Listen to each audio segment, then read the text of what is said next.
చెర్లపల్లిలో central జైల్లో ఉన్న మా నాయకుడు మా సోదరుడు కొడంగల్ మాజీ శాసనసభ్యుడు పేద గిరిజన దళిత బలహీన వర్గాల రైతుల తరఫున పోరాటం చేసిన పాపానికి ఈరోజు జైలు పాలై రేవంత్ రెడ్డి కక్షపూరిత వైఖరి వల్ల కానీ ఆత్మహత్యలు చేసుకునే విధంగా వారి మీదకి ఒత్తిడి తెచ్చి సొంత గ్రామంలో చేస్తున్న అరాచకం ఇవన్నీ కూడా పాపం పండే రోజు దగ్గరలోనే ఉన్నది. నీకంటే పెద్ద పెద్ద నియంత్రణలు కూడా కొట్టుకుపోయినారు. కానీ నిజంగా కూడా ఇవాళ పట్నం నరేందర్ రెడ్డిని కలిసిన తర్వాత చాలా గొప్పగా అనిపించింది మా అందరికీ.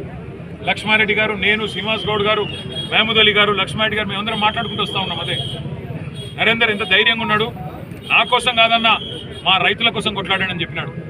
మా మహబూబాబాద్లో మీరు ఏదో సంఘీభావంగా ధర్నా పెట్టినారంటే బాగా చేయండి అని చెప్పి విజ్ఞప్తి చేసినాడు. రాష్ట్రంలోని గిరిజనులందరికీ తెలిసేటట్టు మా గిరిజనుల పంచాయతీ, మా పేదవాళ్ళ పంచాయతీ రాష్ట్రంలో ఏ ఒక్కరికి అన్యాయం జరగకుండా చూడండి అని చెప్పి మాకు ధైర్యాన్ని ఇచ్చి, మాకు ఉత్సాహాన్ని ఇచ్చి, నాకేం కాదు మీరు ధైర్యంగా ఉండండి అని చెప్పి మాకు కొత్త ధైర్యం చెప్పినాడు. వారితో పాటు ఇవాళ 30 మంది పైచిలకు పేద రైతులు ఎవరైతే చేయని తప్పుకు కేవలం మా భూమి ప్రభుత్వం దౌర్జన్యంగా గుంజుకుంటే దుర్మార్గుల పాలనలోనే ఇట్లాంటి ఆంక్షలు చూస్తాం. ఇళ్ల కట్టంగా గోడలు కట్టే పరిస్థితి ఎక్కడన్నా ఇదివరకు ఉండేనా? మేము లేదా ప్రభుత్వంలో 10 ఏళ్ళు ఎన్నడన్నా ఇట్లాంటి వార్తలు విన్నారా? సొంత ఊరైతే, సొంత కాన్స్టిట్యున్సీ అయితే నీ సామ్రాజ్యమా? నువ్వేమైనా రారాజువా? నువ్వేమైనా చక్రవర్తివా? లేక 1000 ఏళ్ళు బతకనికి వచ్చినవా? సొంత ఊరైతే, సొంత నియోజకవర్గం అయితే నేను ఆడింది ఆట పాడింది పాట అంటే నువ్వు నీ అంత కాదు, నువ్వు చక్రవర్తివి కాదు రేవంత్ రెడ్డి. నీలాంటి వాళ్ళు చాలా మంది కొట్టుకపోయినారు, నువ్వు కూడా కొట్టుకపోతావు. ఒకటి మాత్రం పక్కా, ఇవాళ కొడంగల్ నుంచి కొండారెడ్డిపల్లి దాకా కాంగ్రెస్ ప్రభుత్వం చేస్తున్న అరాచకాలు, శిశుపాలుడి తప్పులు ఎట్లయితే ప్రజలు ఆనాడు లెక్కబెట్టినారో ఇప్పుడు రేవంత్ రెడ్డి పాపాలు కూడా అట్లే లెక్కబెడతా ఉన్నారు. భూ కుంభకోణాలు, ఫార్మా విలేజ్ల పేరిట చేస్తున్న దౌర్జన్యాలు, పేద గిరిజన రైతుల మీద, వారి కుటుంబాల మీద అర్ధరాత్రి బందిపోట్లను పట్టుకునేటప్పుడు పోయినట్టు 100 మంది పోలీసులు పోయి దాడి చేయడం మొదలు పెడితే చెర్లపల్లి జైలు దాకా అమాయకులేమో జైల్లో ఉన్నారు. కానీ కొడంగల్ నుంచి కొండారెడ్డిపల్లి దాకా అరాచకాలు చేస్తున్న దుర్మార్గులేమో ఇవాళ గద్దెనెక్కి కూర్చున్నారు. మీరు చూస్తూ ఉన్నారు.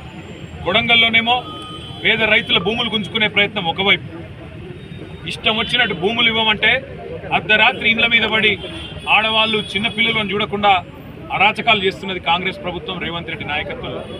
మరొకటి నిన్ననే చూసినాం. కొండారెడ్డిపల్లి రేవంత్ రెడ్డి సొంత ఊరు.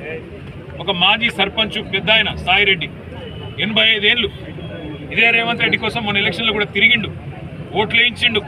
అట్లాంటి పెద్ద ఆయన మీద కూడా ఇవాళ పగబట్టి ఆయన ఇంటికి అడ్డంగా గోడ కట్టి తవ్వలేకుండా చేస్తే ఆ క్షోభ, ఆ అవమానం సొంత ఊరిలో సర్పంచ్గా పనిచేసిన ఊరిలో ఇంతటి అవమానం అని చెప్పి ఆ క్షోభతో నిన్న ఆత్మహత్య చేసుకున్న పరిస్థితి. ఇవాళకి కూడా కల్వకుర్తిలో ఆయన భౌతిక కాయం టీఆర్ఎస్ అభ్యర్థి రాగిడి లక్ష్మారెడ్డి గారు అందరం కలిసి వారిని పరామర్శించడం జరిగింది.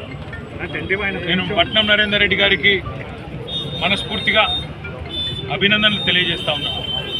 ఎందుకు అంటే ఆయనని కలిసినంతసేపు ఆయన మాకు చెప్పింది ఒకటే, మాట్లాడింది ఒకటే. అన్న, నా గురించి వదిలేయండి, నేను బాగానే ఉన్నాను, నేను బాగానే ఉంటాను. చెయ్యని తప్పుకు ఇవాళ 30 మంది అమాయక పేద రైతులను జైల్లో పెట్టినారు. వాళ్ళను విడిపించండి, వాళ్ళ కోసం పోరాటం చేయండి. మా కొడంగల్ రైతుల పక్షాన నిలబడండి, మా కొడంగల్ గిరిజనుల కోసం కొట్లాడండి, మా కొడంగల్లోని దళిత బలహీన వర్గాల రైతుల భూములు గుంజుకుంటున్నారు, అక్కర లేని ఫార్మా విలేజ్ను రుద్దుతున్నారు అని చెప్పి ఆయన బాధపడతా ఉన్నాడు.